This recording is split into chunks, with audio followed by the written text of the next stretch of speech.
Welcome to Nightmares and Grief, a place to explore and celebrate the darkness. On today's special episode, I'll read selections from a master of fear and despair, Edgar Allan Poe. So settle in, check under the bed, and pour a drink for the skeletons in your closet.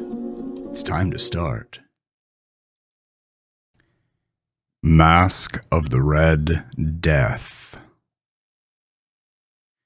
The Red Death had long devastated the country. No pestilence had ever been so fatal or so hideous. Blood was its avatar and its seal, the redness and the horror of blood.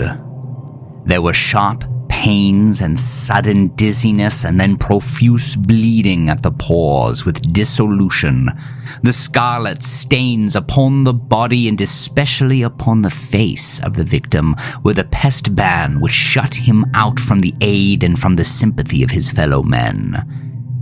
And the whole seizure, progress and termination of the disease were the incidents of half an hour. But the Prince Prospero was happy and dauntless and sagacious.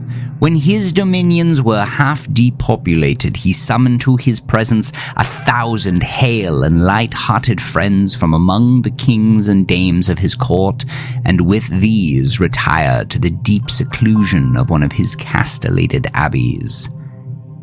This was an extensive and magnificent structure, the creation of the prince's own eccentric yet august taste.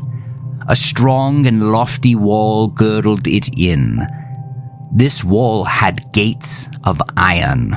The courtiers, having entered, brought furnaces and massy hammers and welded the bolts.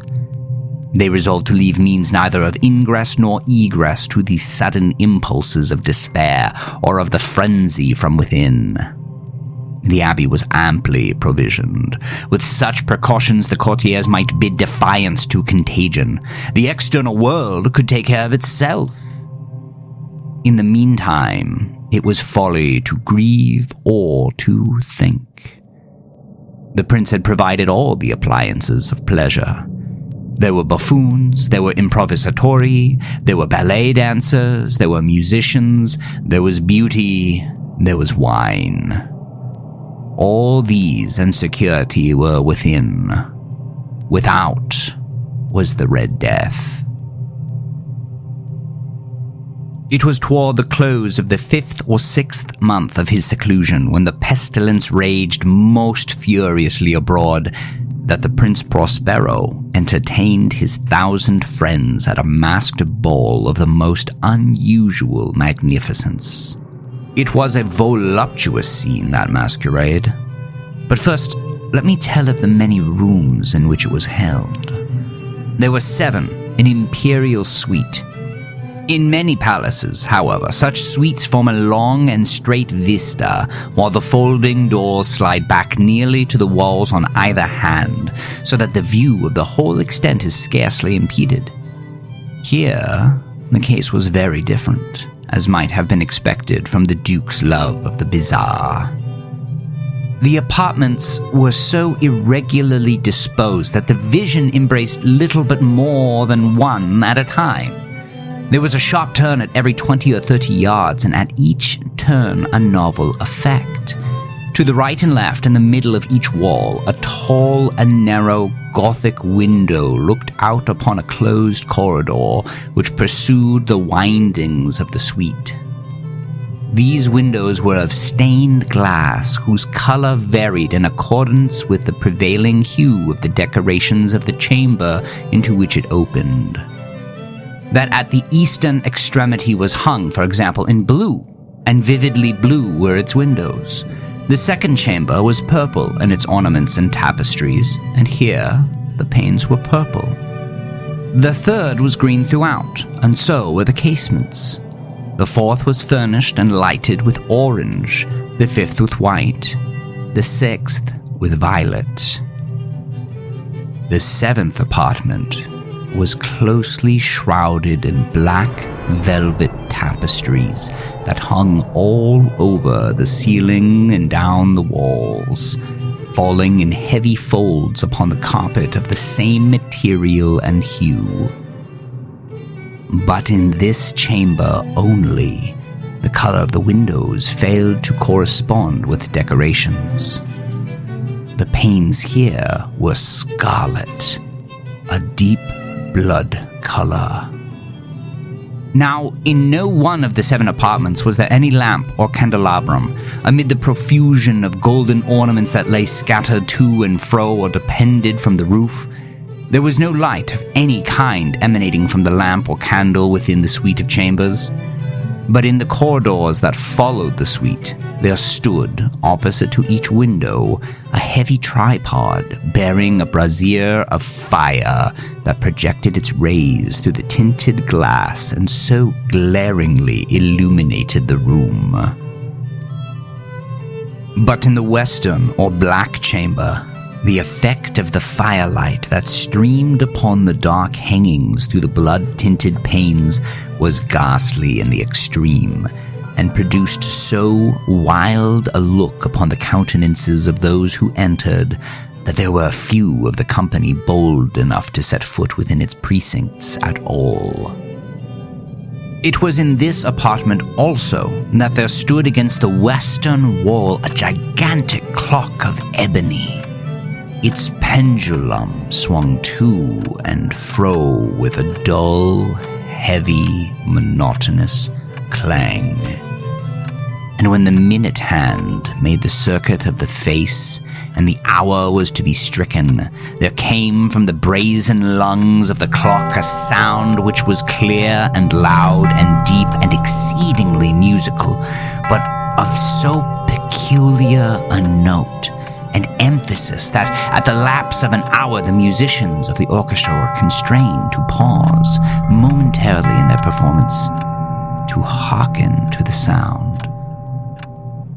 And thus the waltzers perforce ceased their evolutions, and there was a brief disconcert of the whole gay company, and while the chimes of the clock yet rang, it was observed that the giddiest grew pale, and the more aged and sedate passed their hands over the brows as if in confused reverie or meditation. But when the echoes had fully ceased, a light laughter at once pervaded the assembly.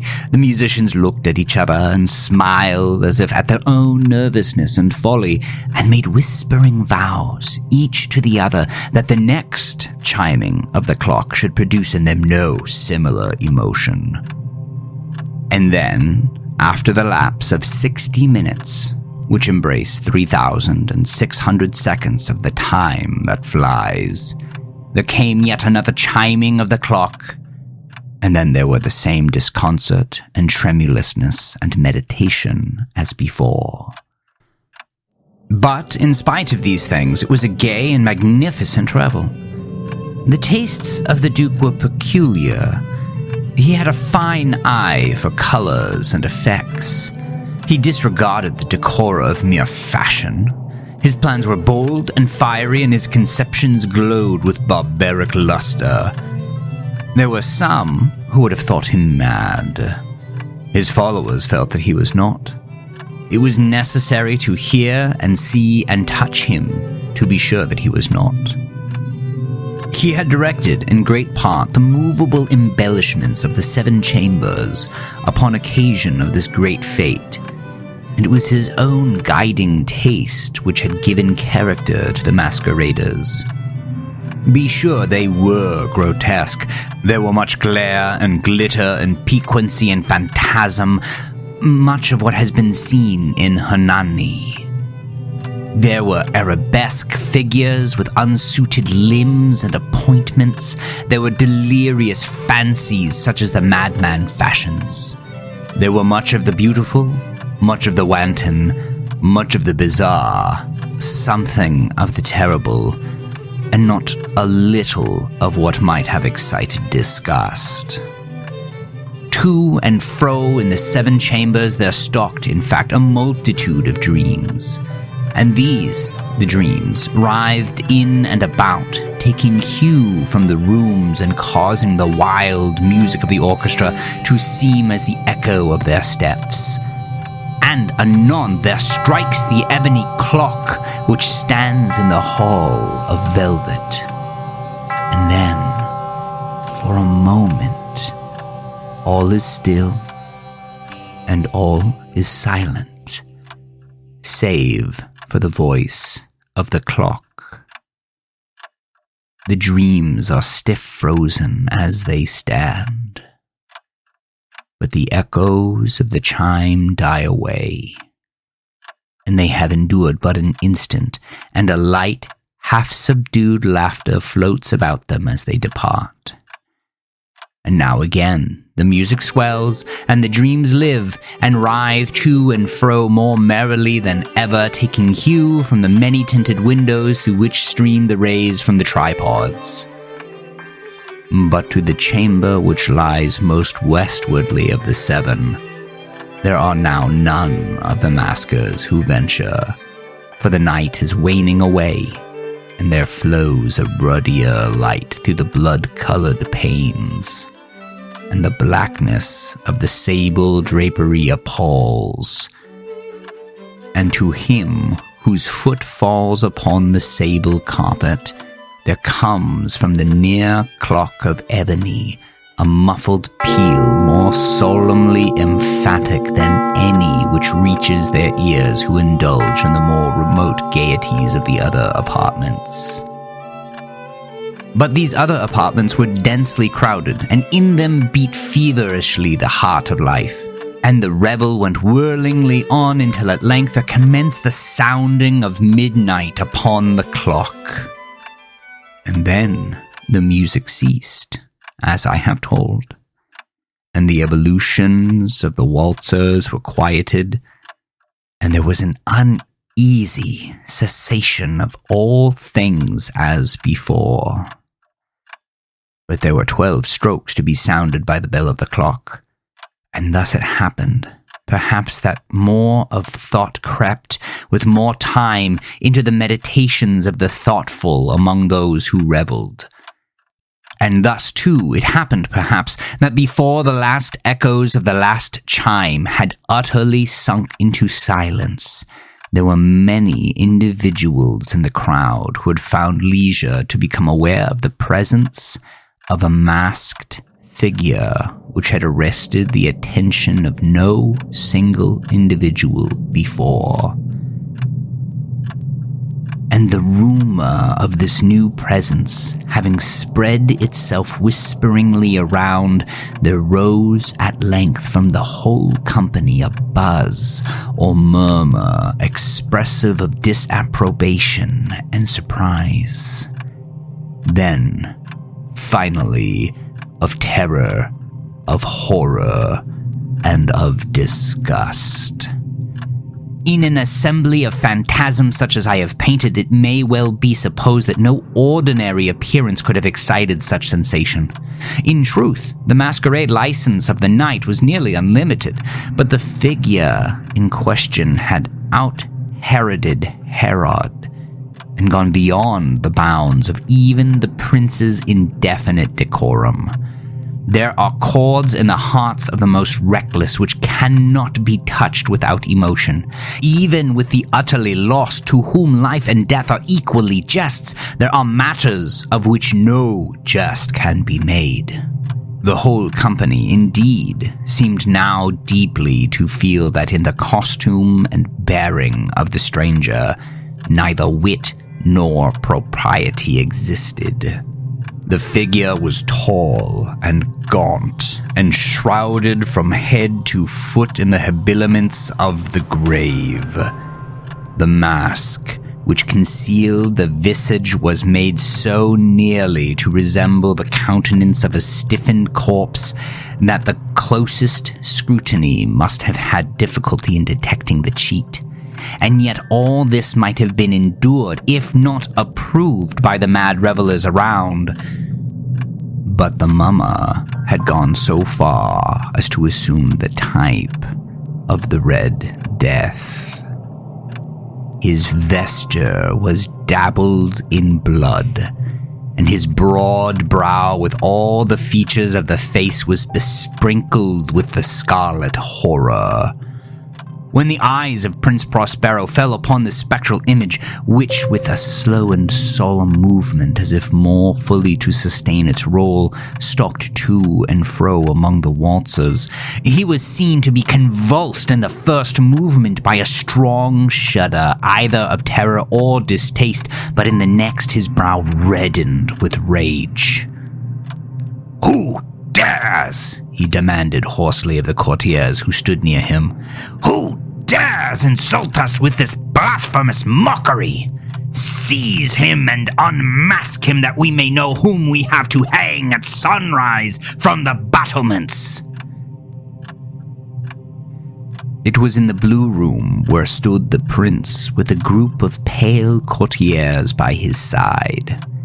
At first, as he spoke, there was a slight rushing movement of this group in the direction of the intruder, who at the moment was also near at hand, and now, with deliberate and stately step, made closer approach to the speaker. But from a certain nameless awe with which the mad assumptions of the mummer had inspired the whole party, there were found none who put forth hand to seize him, so that, unimpeded, he passed within a yard of the prince's person, and while the vast assembly, as if with one impulse, shrank from the centers of the room to the walls, he made his way uninterruptedly, but with the same solemn and measured step which had distinguished him from the first, through the blue chamber to the purple, through the purple to the green, through the green to the orange, through this again to the white, and even thence to the violet, ere a decided movement had been made to arrest him. It was then, however, that Prince Prospero, maddening with rage and the shame of his own momentary cowardice, rushed hurriedly through the 6 chambers, while none followed him on account of a deadly terror that had seized upon all. He bore aloft a drawn dagger and had approached in rapid impetuosity to within 3 or 4 feet of the retreating figure, when the latter, having attained the extremity of the velvet apartment, turned suddenly and confronted his pursuer. There was a sharp cry, and the dagger dropped gleaming upon the sable carpet, upon which instantly afterward fell prostrate in death the Prince Prospero. Then, summoning the wild courage of despair, a throng of the revelers at once threw themselves into the black apartment, and, seizing the mummer whose tall figure stood erect and motionless within the shadow of the ebony clock, gasped in unutterable horror at finding the grave cerements and corpse-like mask which they handled with so violent a rudeness, untenanted by any tangible form. And now was acknowledged the presence of the Red Death.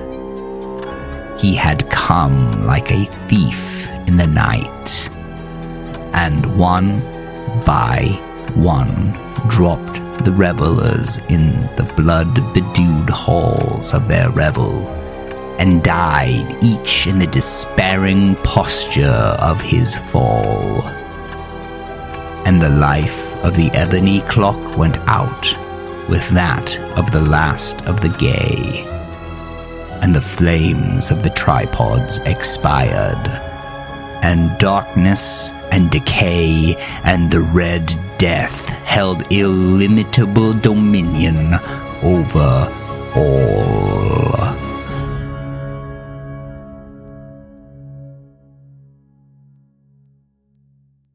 Hop Frog. I never knew anyone so keenly alive to a joke as the king was. He seemed to live only for joking. To tell a good story of the joke kind and to tell it well was the surest road to his favor. Thus, it happened that his 7 ministers were all noted for their accomplishments as jokers.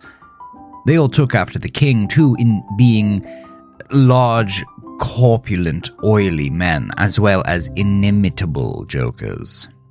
Whether people grow fat by joking, or whether there is something fat itself which predisposes to a joke, I have never been quite able to determine, but it is certain that a lean joker is rara avis in terris. About the refinements, or, as he called them, the ghost of wit, the king troubled himself very little. He had an especial admiration for breadth in a jest, and would often put up with length for the sake of it. Over niceties wearied him. He would have preferred Rabelais' Gargantua to the Zadig of Voltaire, and, upon the whole, practical jokes suited his taste far better than verbal ones. At the date of my narrative, professing jesters had not altogether gone out of fashion at court. Several of the great continental powers still retained their fools, who wore motley with caps and bells, and who were expected to be ready with sharp witticisms at a moment's notice, in consideration of the crumbs that fell from the royal table. Our king, as a matter of course, retained his fool. The fact is, he required something in the way of folly, if only to counterbalance the heavy wisdom of the 7 wise men who were his ministers, not to mention himself. His fool, or professional jester, was not only a fool, however. His value was trebled in the eyes of the king by the fact of his being also a dwarf and a cripple. Dwarfs were as common at court in those days as fools, and many monarchs would have found it difficult to get through their days, as days are rather longer at court than elsewhere, without both a jester to laugh with and a dwarf to laugh at. But as I have already observed, your jesters in 99 cases out of 100 are fat, round, and unwieldy, so that it was no small source of self-gratulation with our king that in Hopfrog, this was the fool's name, he possessed a triplicate treasure in one person.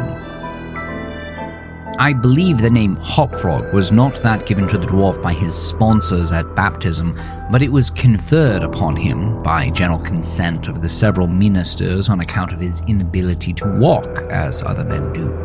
In fact, Hopfrog could only get along by a sort of interjectional gait, something between a leap and a wriggle, a movement that afforded illimitable amusement and, of course, consolation to the king, for, notwithstanding the protuberance of his stomach and a constitutional swelling of the head, the king, by his whole court, was accounted a capital figure.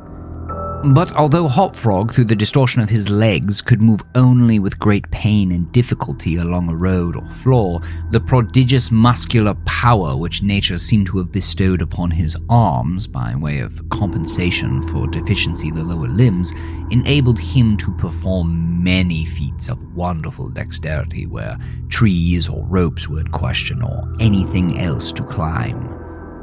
At such exercises, he certainly much more resembled a squirrel or a small monkey than a frog.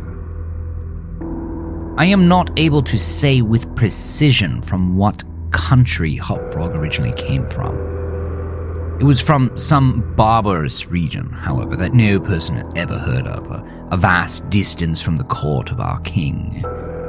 Hopfrog and a young girl very less dwarfish than himself, although of exquisite proportions and a marvelous dancer, had been forcibly carried off from their respective homes in adjoining provinces and sent as presents to the king by one of his ever-victorious generals.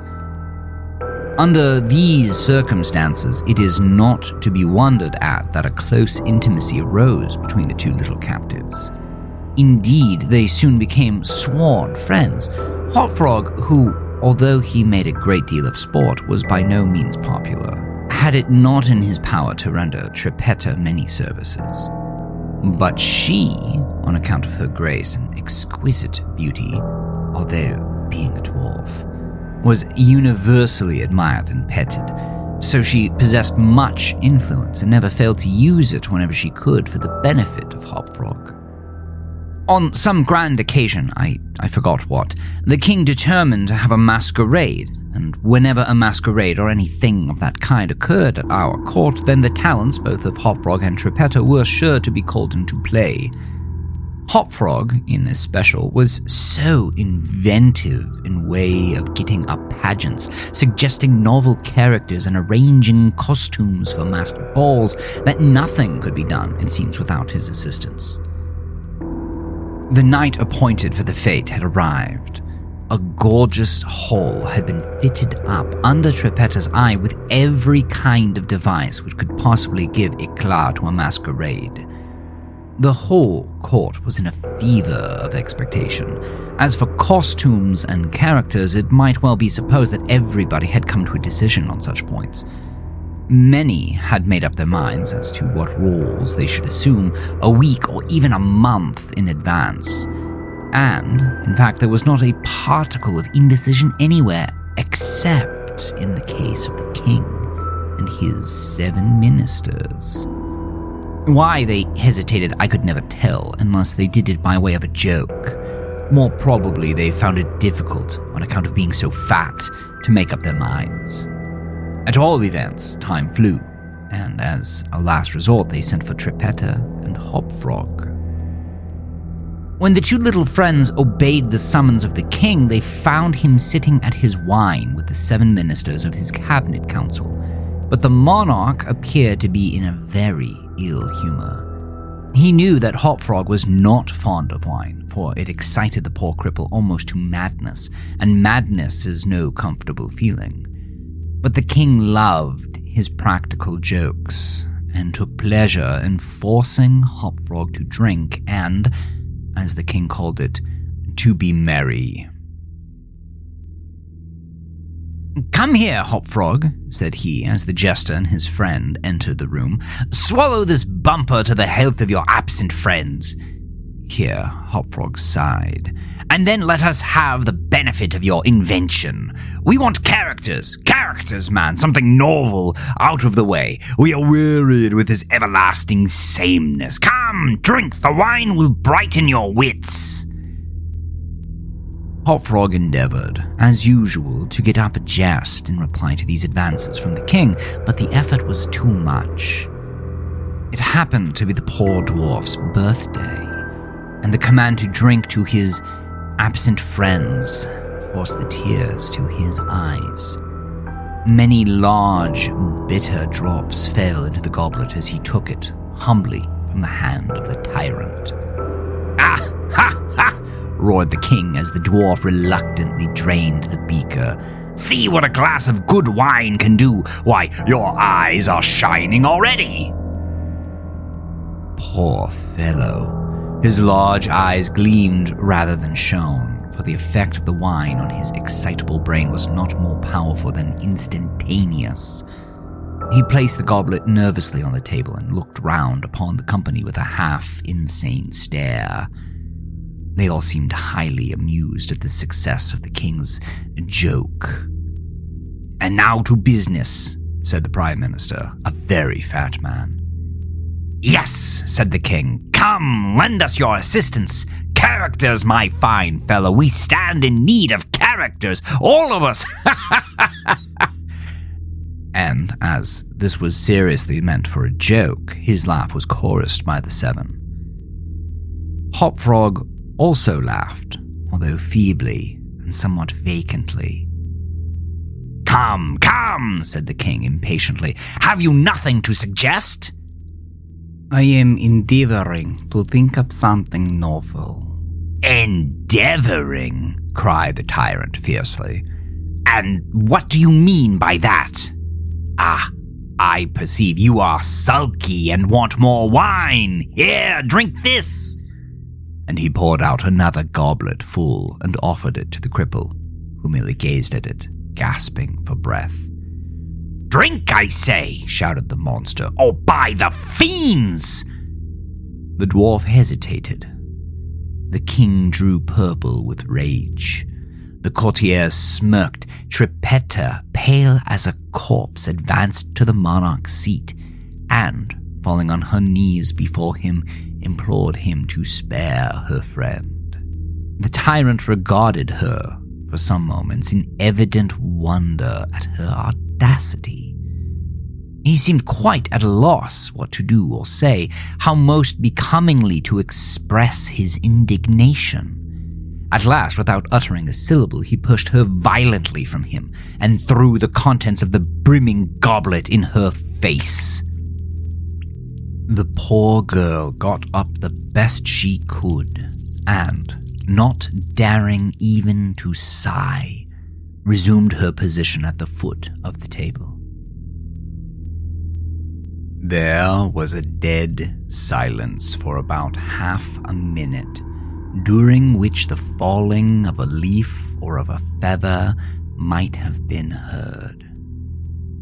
It was interrupted by a low but harsh and protracted grating sound which seemed to come at once from every corner of the room. What are you making that noise for?" demanded the king, turning furiously to the dwarf. The latter seemed to have recovered in great measure from his intoxication, and looking fixedly but quietly into the tyrant's face, merely said, I? How could it have been me?" The sound appeared to come from without," observed one of the courtiers. "I fancy it was the parrot at the window, wetting his bill upon the cage wires." "True," replied the monarch, as if much relieved by the suggestion. "But on the honor of a knight, I could have sworn that it was the gritting of this vagabond's teeth." Hereupon the dwarf laughed. The king was too confirmed a joker to object to anyone's laughing, and displayed a set of large, powerful, and very repulsive teeth. Moreover, he avowed his perfect willingness to swallow as much wine as desired. The monarch was pacified, and having drained another bumper with no very perceptible ill effect, Hopfrog entered at once, and with spirit, into the plans for the masquerade.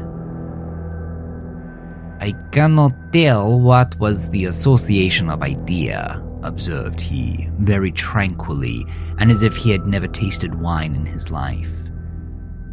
"But just after your majesty had struck the girl and thrown the wine in her face, just after your majesty had done this, and while the parrot was making that odd noise outside the window, there came into my mind a capital diversion, one of my own country frolics, often enacted among us at our masquerades. But here it will be new altogether. Unfortunately, however, it requires a company of 8 persons, and—" "Here we are!" cried the king, laughing at his acute discovery of the coincidence. 8 to a fraction! I and my 7 ministers! Come, what is the diversion?" "We call it the 8-chained orangutans, and it really is an excellent sport if well enacted." "We will enact it," remarked the king, drawing himself up and lowering his eyelids.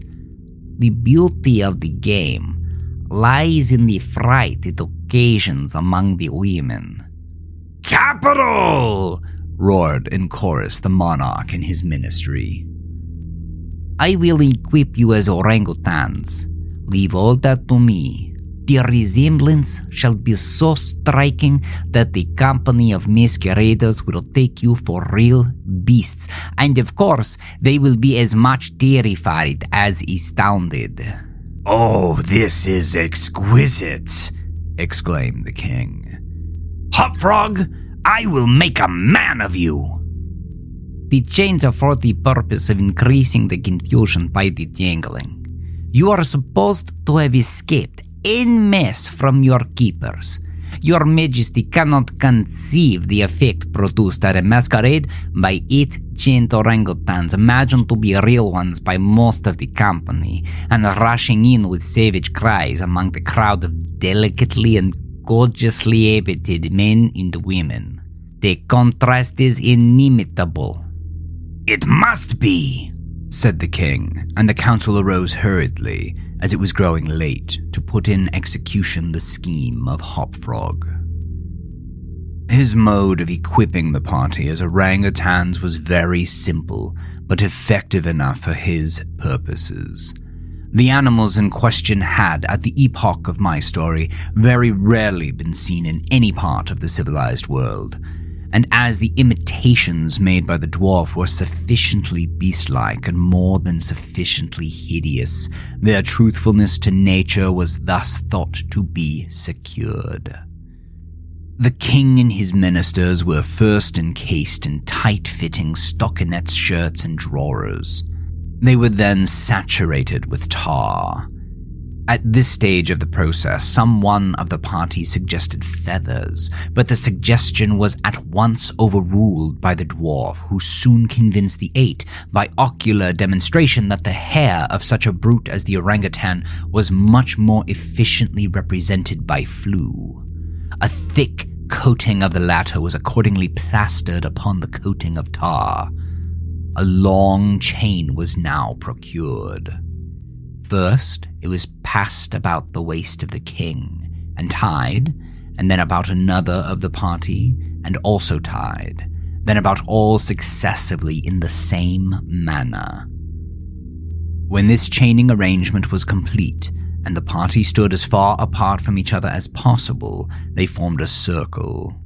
And to make all things appear natural, Hopfrog passed the residue of the chain in 2 diameters at right angles across the circle, after the fashion adopted at the present day by those who capture chimpanzees or other large apes in Borneo. The grand saloon in which the masquerade was to take place was a circular room, very lofty and receiving the light of the sun only through a single window at the top.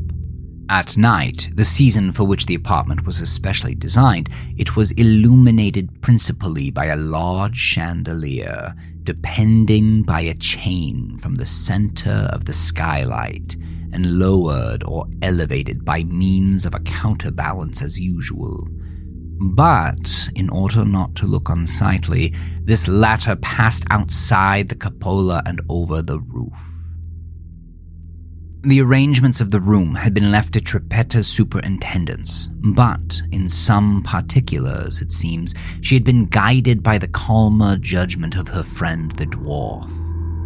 At his suggestion it was that on this occasion the chandelier was removed. Its waxen drippings, which in weather so warm it was quite impossible to prevent, would have been seriously detrimental to the rich dresses of the guests, who, on account of the crowded state of the saloon, could not all be expected to keep from out its center. That is to say, from underneath the chandelier. Additional sconces were set in various parts of the hall, out of the way, and a flambeau, emitting a sweet odor, was placed in the right hand of each of the caryatides that stood against the wall, some 50 or 60 altogether. The 8 orangutans, taking Hopfrog's advice, waited patiently until midnight, when the room was thoroughly filled with masqueraders, before making their appearance. No sooner had the clock ceased striking, however, than they rushed, or rather rolled in altogether, for the impediments of their chains caused most of the party to fall and to stumble as they entered. The excitement among the masqueraders was prodigious and filled the heart of the king with glee. As had been anticipated, there were not a few of the guests who had supposed the ferocious-looking creatures to be beasts of some kind in reality, if not precisely orangutans. Many of the women swooned with affright, and had not the king taken the precaution to exclude all weapons from the saloon, his party might soon have been expiated from their frolic in the blood. As it was, a general rush was made for the doors, but the king had ordered them be locked immediately upon his entrance, and at the dwarf's suggestion, the keys had been deposited with him. While the tumult was at its height, and each masquerader attentive only to his own safety, for in fact there was much real danger from the pressure of the excited crowd, the chain by which the chandelier ordinarily hung, and which had been drawn up on its removal, might have been seen very gradually to descend, until its hooked extremity came within 3 feet of the floor. Soon after this, the king and his 7 friends, having reeled about the hall in all directions, found themselves at length in the center, and of course, in immediate contact with the chain. While they were thus situated, the dwarf, who had followed noiselessly at their heels, inciting them to keep up the commotion, took hold of their own chain at the intersection of the 2 portions which crossed the circle diametrically and at right angles. Here, with the rapidity of thought, he inserted the hook from which the chandelier had been wont to depend. And in an instant, by some unseen agency, the chandelier chain was drawn so far upward as to take the hook out of reach, and as an inevitable consequence to drag the orangutans together in close connection and face to face.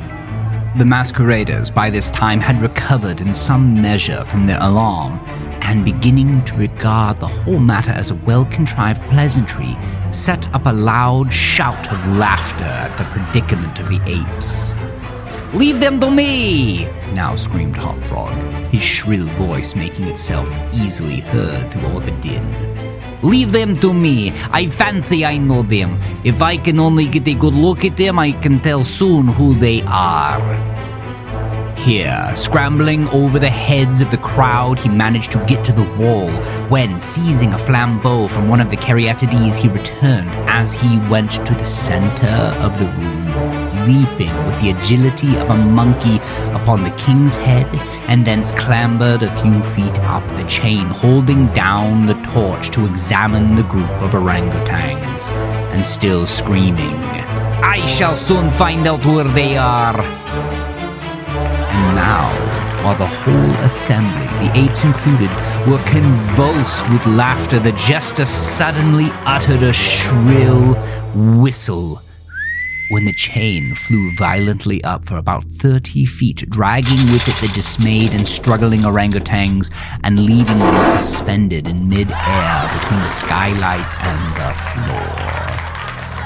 Hop Frog, clinging to the chain as it rose, still maintained his relative position in respect to the 8 maskers, and still, as if nothing were the matter, continued to thrust his torch down toward them, as though endeavoring to discover who they were. So thoroughly astonished was the whole company at this ascent that a dead silence of about a minute's duration ensued. It was broken by just such a low, harsh, grating sound as had before attracted the attention of the king and his counselors when the former threw the wine in the face of Trippetta. But on the present occasion, there could be no question as to whence the sound issued. It came from the fang-like teeth of the dwarf, who ground them and gnashed them as he foamed at the mouth and glared with an expression of maniacal rage into the upturned countenances of the king and his 7 companions. I begin to see who these people are now." Here, pretending to scrutinize the king more closely, he held the flambeau to the flaxen coat which enveloped him, and which instantly burst into a sheet of vivid flame. At length, the flames, suddenly increasing in virulence, forced the jester to climb higher up the chain to be out of their reach, and as he made this movement, the crowd again sank for a brief instant into silence. The dwarf seized his opportunity and once more spoke. I see now distinctly what manner of people these masquers are. They are a great king and his 7 privy councillors. A king who does not scruple to strike a defenseless girl and his 7 councillors, who abet him in the outrage. As for myself, I am simply Hopfrog, the jester, and this is my last jest. Owing to the high combustibility of both the flax and the tar to which it adhered, the dwarf had scarcely made an end of his brief speech before the work of vengeance was complete. The 8 corpses swung in their chains, a fetid, blackened, hideous, and indistinguishable mass. The cripple hurled his torch at them, clambered leisurely to the ceiling, and disappeared through the skylight. It is supposed that Trippetta, stationed on the roof of the saloon, had been the accomplice of her friend in his fiery revenge, and that together they effected their escape to their own country, for neither was seen again.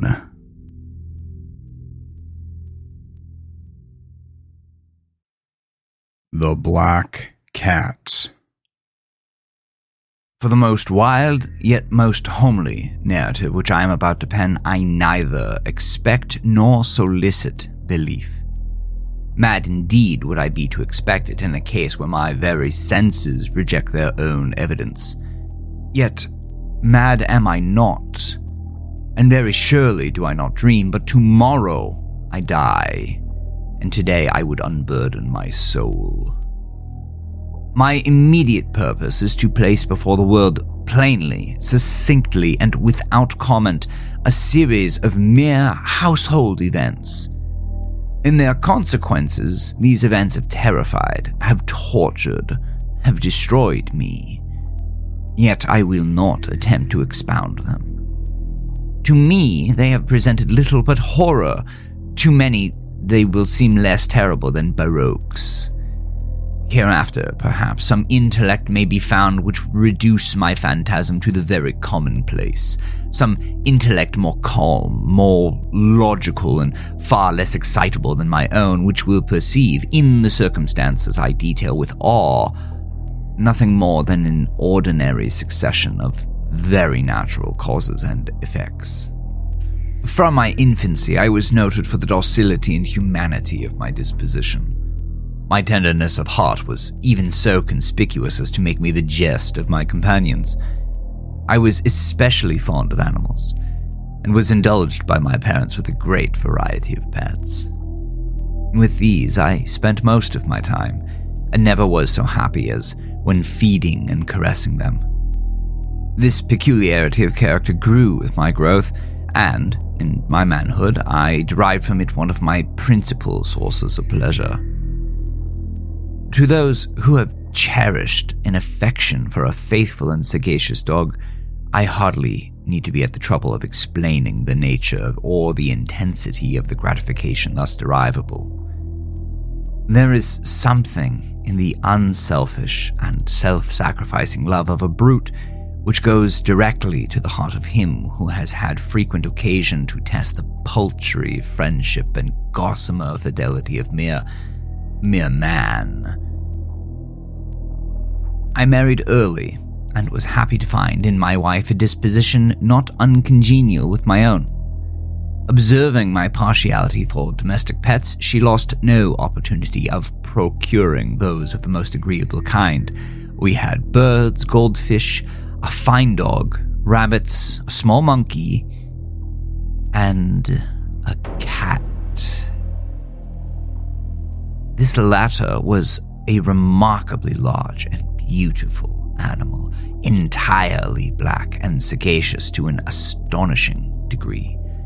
In speaking of his intelligence, my wife, who at heart was not a little tinctured with superstition, made frequent allusion to the ancient popular notion which regarded all black cats as witches in disguise. Not that she was ever serious upon this point, and I mention the matter at all for no better reason than it happens just now to be remembered. It was even with difficulty that I could prevent him from following me through the streets. Our friendship lasted, in this manner, for several years, during which my general temperament and character, through the instrumentality of the fiend intemperance, had, I blush to confess it, experienced a radical alteration for the worse. I grew, day by day, more moody, more irritable, more regardless of the feelings of others. I suffered myself to use intemperate language to my wife. At length, I even offered her personal violence. My pets, of course, were made to feel the change in my disposition. I not only neglected, but ill-used them.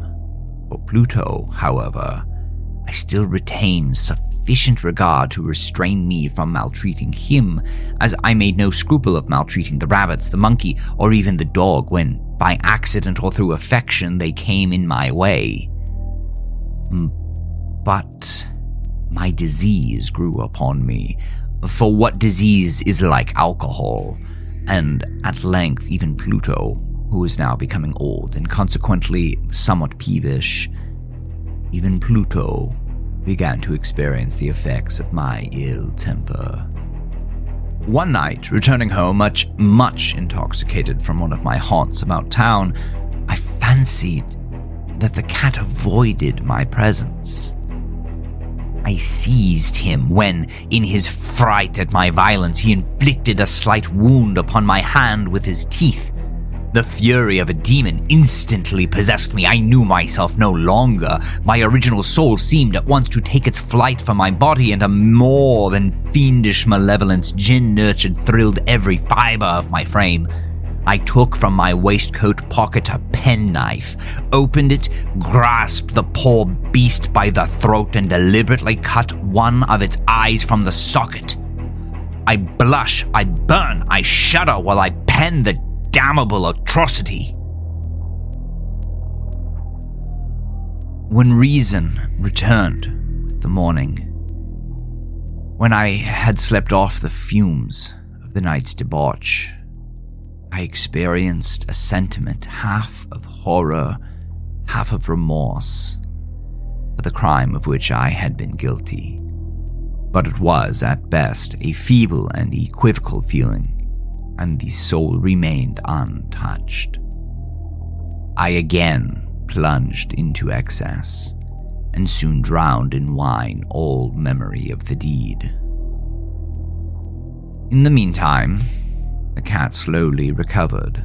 The socket of the lost eye presented, it is true, a frightful appearance, but he no longer appeared to suffer any pain. He went about the house as usual, but, as might be expected, fled in extreme terror at my approach. I had so much of my old heart left as to be at first grieved by this evident dislike on the part of a creature which had once so loved me. But this feeling soon gave place to irritation. Then came, as if to my final and irrevocable overthrow, the spirit of perverseness. Of this spirit, philosophy takes no account. Yet I am not more sure that my soul lives than I am that perverseness is one of the primitive impulses of the human heart, one of the indivisible primary faculties or sentiments which give direction to the character of a man. Who has not 100 times found himself committing a vile or silly action for no other reason than because he knows he should not? Have we not a perpetual inclination in the teeth of our best judgment to violate that which is law merely because we understand it to be such? The spirit of perverseness, I say, came to my final overthrow.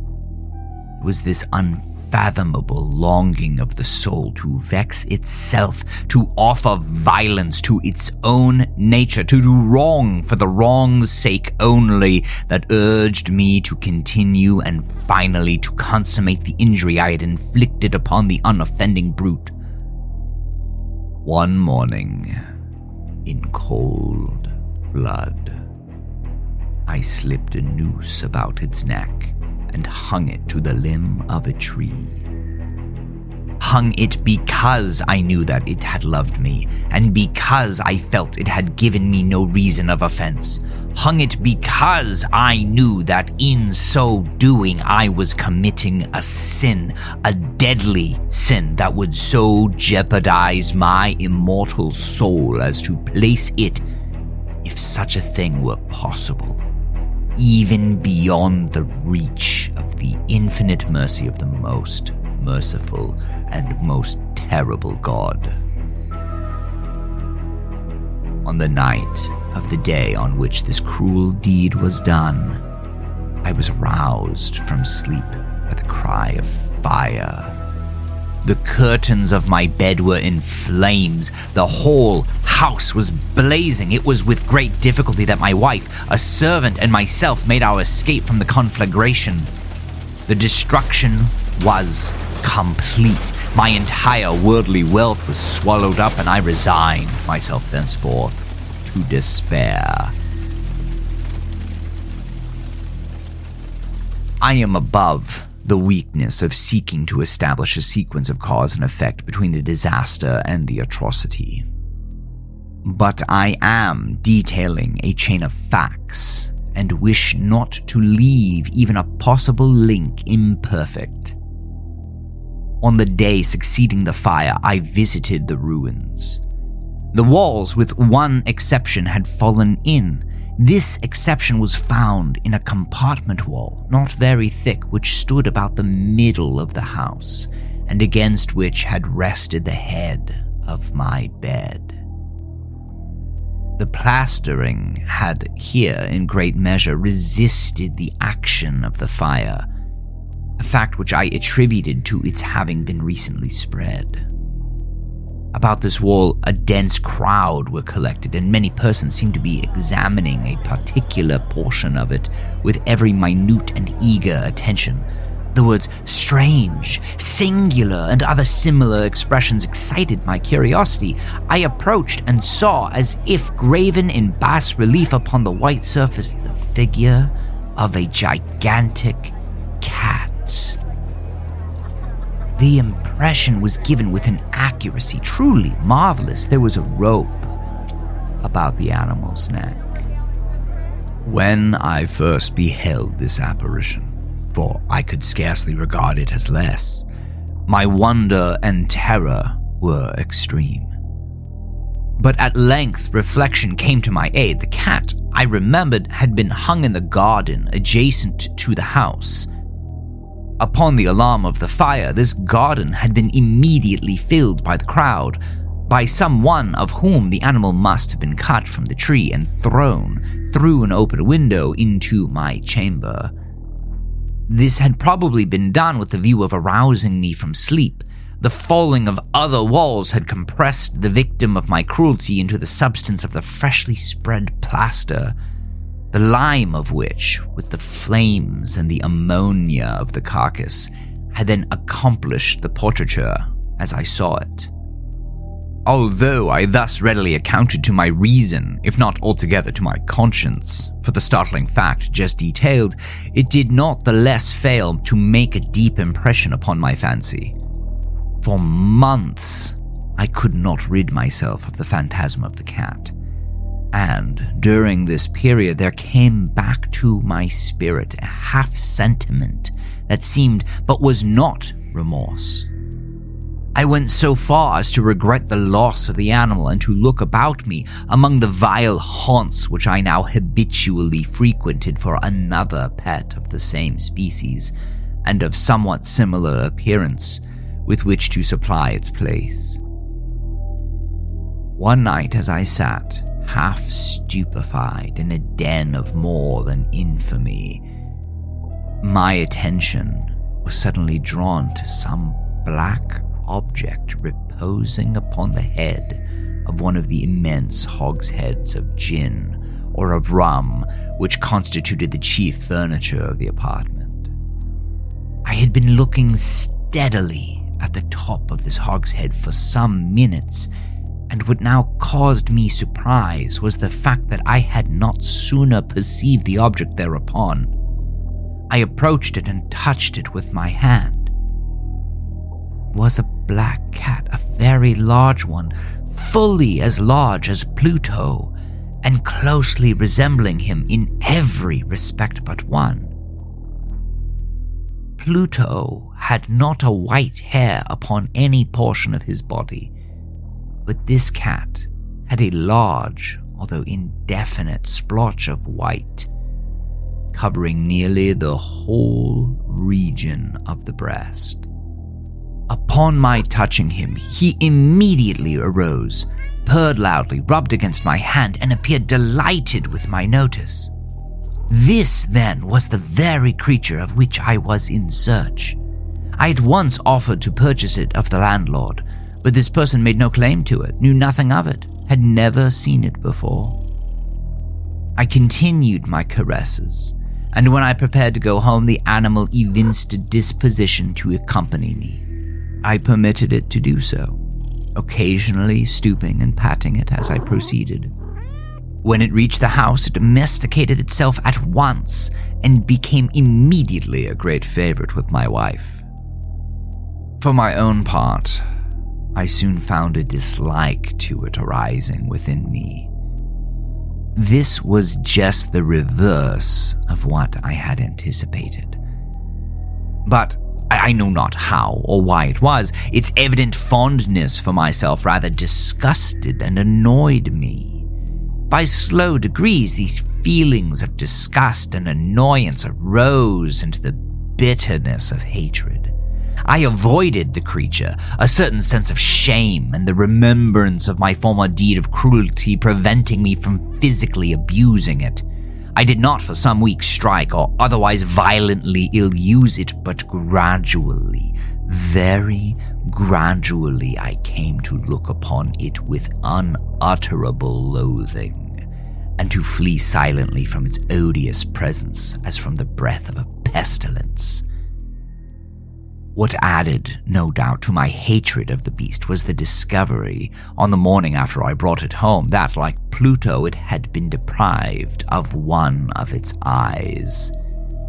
This circumstance, however, only endeared it to my wife, who, as I have already said, possessed in a high degree that humanity of feeling which had once been my distinguishing trait, and the source of many of my simplest and purest pleasures. With my aversion to this cat, however, its partiality for myself seemed to increase. It followed my footsteps with a pertinacity which would be difficult to make the reader comprehend. Whenever I sat, it would crouch beneath my chair or spring up upon my knees, covering me with its loathsome caresses. If I arose to walk, it would get between my feet and thus nearly throw me down, or fastening its long and sharp claws in my dress, clamber in this manner to my breast. At such times, although I longed to destroy it with a blow, I was yet withheld from doing so, partly by a memory of my former crime, but chiefly, let me confess it at once, by absolute dread of the beast. This dread was not exactly a dread of physical evil, and yet I should be at a loss how otherwise to define it. I am almost ashamed to own, yes, even in this felon's cell, I am almost ashamed to own that the terror and horror with which the animal inspired me had been heightened by one of the merest chimeras it would be possible to conceive. My wife had called my attention more than once to the character of the mark of the white hair of which I have spoken, and which constituted the sole visible difference between the strange beast and the one I had destroyed. The reader will remember that this mark, although large, had been originally very indefinite, but by slow degrees nearly imperceptible, and which for a long time my reason struggled to reject it as fanciful, it had at length assumed a rigorous distinctness of outline. It was now the representation of an object that I shudder to name. And for this, above all, I had loathed and dreaded, and would have rid myself of the monster had I dared. It was now, I say, the image of a ghastly thing, of the gallows. Oh, mournful and terrible engine of horror and of crime, of agony and of death. And now was I indeed wretched beyond the wretchedness of mere humanity, and a brute beast whose fellow I had contemptuously destroyed, a brute beast to work out for me, a man fashioned in the image of the high God, so much of insufferable woe. Alas, neither by the day or by night knew I the blessing of rest anymore. During the former, the creature left me no moment alone, and in the latter I started hourly from dreams of unutterable fear to find the hot breath of the thing upon my face, and its vast weight an incarnate nightmare that I had no power to shake off, incumbent eternally upon my heart. Beneath the pressure of torments such as these, the feeble remnant of the good within me succumbed. Evil thoughts became my sole intimates, the darkest and most evil of thoughts.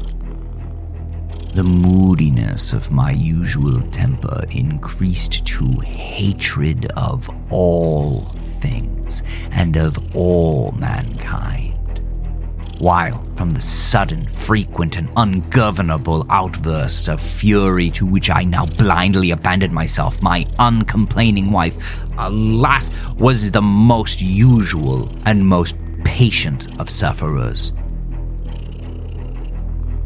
One day, she accompanied me upon some household errand into the cellar of the old building which our poverty compelled us to inhabit.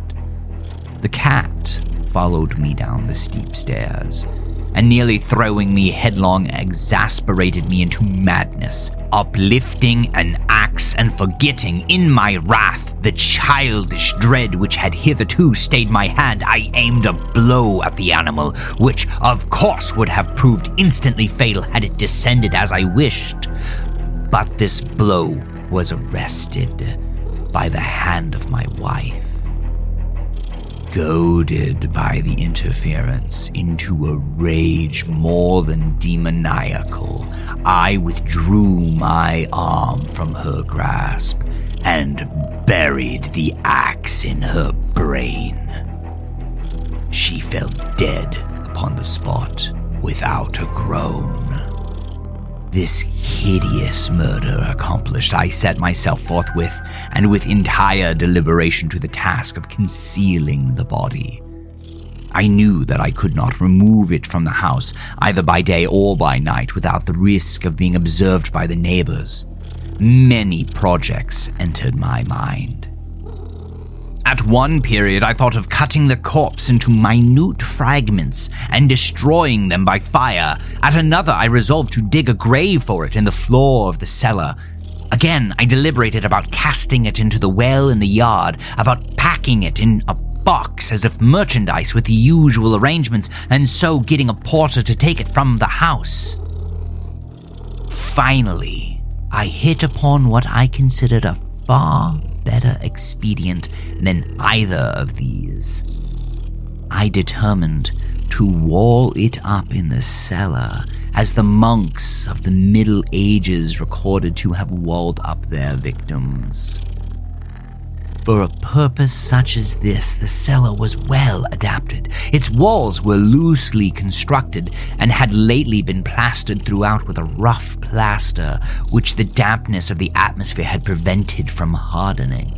Moreover, in one of the walls was a projection caused by a false chimney or fireplace that had been filled up and made to resemble the rest of the cellar. I made no doubt that I could readily displace the bricks at this point, insert the corpse, and wall the whole up as before, so that no eye could detect anything suspicious. And in this calculation I was not deceived. By means of a crowbar, I easily dislodged the bricks, and having carefully deposited the body against the inner wall, I propped it in that position, while with little trouble I relaid the whole structure as it originally stood. Having procured mortar, sand, and hair with every possible precaution, I prepared a plaster which could not be distinguished from the old, and with this I very carefully went over the new brickwork. When I had finished, I felt satisfied that all was right. The wall did not present the slightest appearance of having been disturbed. The rubbish on the floor was picked up with the minutest care. I looked around triumphantly and said to myself, "Here! At least then my labor has not been in vain." My next step was to look for the beast which had been the cause of so much wretchedness, for I had at length firmly resolved to put it to death. Had I been able to meet with it at the moment, there could have been no doubt of its fate. But it appeared that the crafty animal had been alarmed at the violence of my previous anger and forbore to present itself in my present mood. It is impossible to describe or to imagine the deep and blissful sense of relief which the absence of the detested creature occasioned in my bosom. It did not make its appearance during the night, and thus, for one night at least, since its introduction into the house, I soundly and tranquilly slept. I slept, even with the burden of murder upon my soul. The second and the third day passed, and still my tormentor came not. Once again I breathed as a free man. The monster in terror had fled the premises forever. I should behold it no more. My happiness was supreme. The guilt of my dark deed disturbed me but little. Some few inquiries had been made, but these had been readily answered. Even a search had been instituted, but of course nothing was to be discovered. I looked upon my future felicity as secured. Upon the fourth day of the assassination, a party of the police came very unexpectedly into the house and proceeded again to make rigorous investigation of the premises. Secure, however, in the inscrutability of my place of concealment, I felt no embarrassment whatsoever. The officers bade me accompany them in their search. They left no nook or corner unexplored. At length, for the third or fourth time, they descended into the cellar. I quivered not in a muscle. My heart beat calmly as that of one who slumbers in innocence. I walked the cellar from end to end. I folded my arms upon my bosom and roamed easily to and fro. The police were thoroughly satisfied and prepared to depart. The glee at my heart was too strong to be restrained. I burned to say if but one word by way of triumph and render doubly sure their assurances of my guiltlessness. "Gentlemen," I said at last as the party ascended the steps, "I delight to have allayed your suspicions. I wish you all health and a little more courtesy. By the by, gentlemen, this is a very well-constructed house." In the rabid desire to say something easily, I scarcely knew what I uttered at all. "I may say an excellent excellently constructed house. These walls are you going, gentlemen? These walls are solidly put together.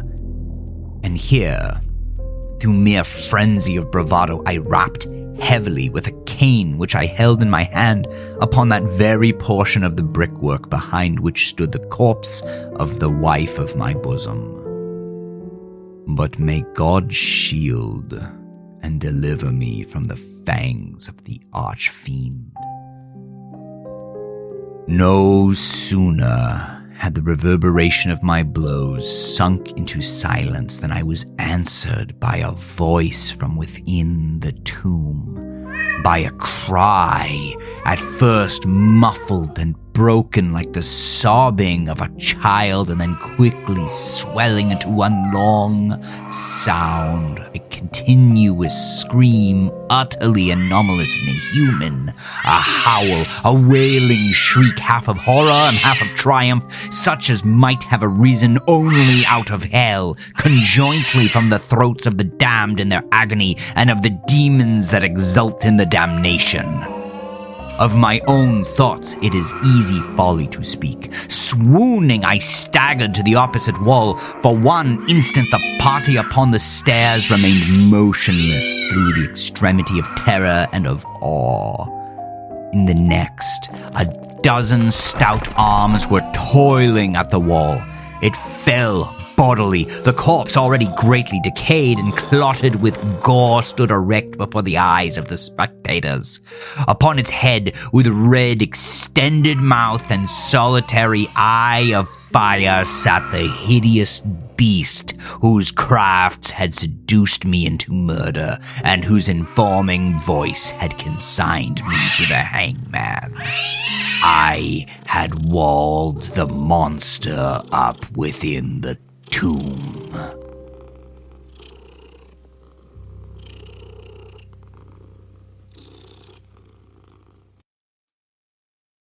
The Raven.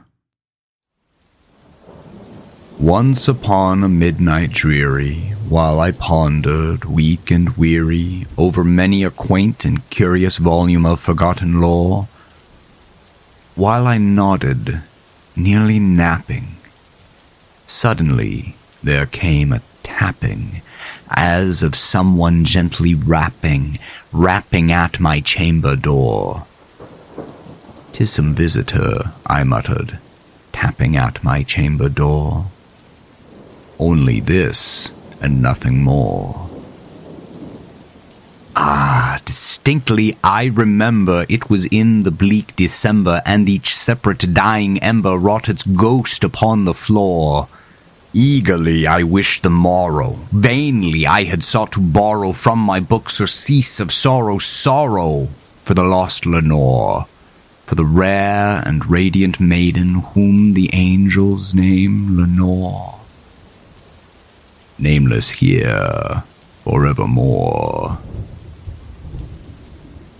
And the silken, sad, uncertain rustling of each purple curtain thrilled me, filled me with fantastic terrors never felt before, so that now, to still the beating of my heart, I stood repeating, "'Tis some visitor, entreating entrance at my chamber door. Some late visitor, entreating entrance at my chamber door. This it is, and nothing more." Presently my soul grew stronger, hesitating then no longer. "Sir," said I, "or Madam, truly your forgiveness I implore. But the fact is I was napping, and so gently you came rapping, and so faintly you came tapping at my chamber door, that I scarce was sure I heard you." Here I opened wide the door. Darkness there, and nothing more. Deep into that darkness peering, long I stood there wondering, fearing, doubting, dreaming dreams no mortal ever dared to dream before. But the silence was unbroken, and the stillness gave no token, and the only word there spoken was the whispered word, "Lenore?" "This," I whispered, and an echo murmured back the word Lenore. Merely this, and nothing more. Back into the chamber turning, all my soul within me burning, soon again I heard a tapping somewhat louder than before. Surely, said I, surely that is something at my window lattice. Let me see then what thereat is, and this mystery explore. Let my heart be still a moment, and this mystery explore. 'Tis the wind, and nothing more. Open here I flung the shutter, when, with many a flit and flutter, in there stepped a stately raven of the saintly days of yore. Not the least obeisance made he, not a minute stopped or stayed he, but with mien of lord or lady perched above my chamber door, perched upon a bust of Pallas just above my chamber door, perched and sat, and nothing more. Then this ebony bird beguiling my sad fancy into smiling by the grave and stern decorum of the countenance it wore. Though thy crest be shorn and shaven, thou, I said, art sure no craven, ghastly grim and ancient raven wandering from the nightly shore. Tell me what thy lordly name is on the night's Plutonian shore. Quoth the raven, nevermore. Much I marvelled this ungainly fowl to hear discourse so plainly, though its answer little meaning, little relevancy bore. For we cannot help agreeing that no living human being ever yet was blessed with seeing bird above his chamber door, bird or beast upon the sculpted bust above his chamber door, with such a name as nevermore. But the raven, sitting lonely on the placid bust, spoke only that one word, as if his soul in that one word he did outpour. Nothing farther than he uttered, not a feather than he fluttered, till I scarcely more than muttered, other friends have flown before, on the morrow he will leave me, as my hopes have flown before. Then the bird said, nevermore. Startled at the stillness broken by reply so aptly spoken, doubtless, said I, what it utters is its only stock and store, caught from some unhappy master, whom unmerciful disaster followed fast and followed faster, till his songs one burden bore, till the dirges of his hope that melancholy burden bore of nevermore. But the raven, still beguiling all my fancy into smiling, straight I wheeled a cushioned seat in front of bird and bust and door. Then, upon the velvet sinking, I betook myself to linking fancy unto fancy, thinking what this ominous bird of yore, what this grim, ungainly, ghastly, gaunt, and ominous bird of yore meant in croaking nevermore. This I sat, engaged in guessing, but no syllable expressing to the fowl whose fiery eyes now burned into my bosom's core. This and more I sat divining, with my head at ease reclining on the cushion's velvet lining that the lamplight gloated o'er, but whose velvet violet lining with the lamplight gloating o'er she shall press nevermore. Then, methought, the air grew denser, perfumed from some unseen censer, swung by seraphim whose footfalls tinkled on the tufted floor. Wretch, I cried, thy God hath lent thee, by these angels he hath sent thee respite and nepenthe from thy memories of Lenore.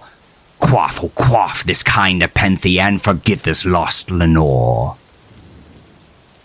Quoth the raven, nevermore. Prophet, said I, thing of evil, prophet still, if bird or devil, whether tempter sent or whether tempest tossed thee here ashore, desolate yet all undaunted, on this desert land enchanted, on this home by horror haunted. Tell me truly, I implore, is there balm in Gilead? tell me, I implore. Quoth the raven, nevermore. Prophet, said I, thing of evil, prophet, still of bird or devil, by that heaven that bends above us, by that God we both adore, tell this soul with sorrow laden, if within the distant Aidenn it shall clasp a sainted maiden, whom the angels name Lenore. Clasp a rare and radiant maiden, whom the angels name Lenore. Quoth the raven, nevermore. Be that word or sign of parting, bird or fiend, I shrieked upstarting, get thee back into the tempest and the night's Plutonian shore. Leave no black plume as a token of that lie thy soul hath spoken. Leave my loneliness unbroken. Quit the bust above my door. Take thy beak from out my heart, and take thy form from off my door. Quoth the raven, nevermore. And the raven, never flitting, still is sitting on the pallid bust of Pallas just above my chamber door. And his eyes have all the seeming of a demon's that is dreaming, and the lamplight o'er him streaming throws his shadow on the floor. And my soul from out that shadow that lies floating on the floor shall be lifted nevermore.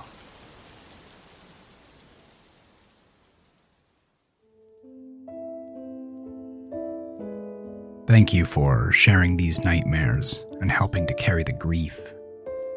Don't forget to subscribe for more stories and leave your thoughts in the comments below. You can find more of my work on nightmaresandgrief.com and find me on Instagram at nightmaresandgrief. Thanks again for spending this time with me. Good night.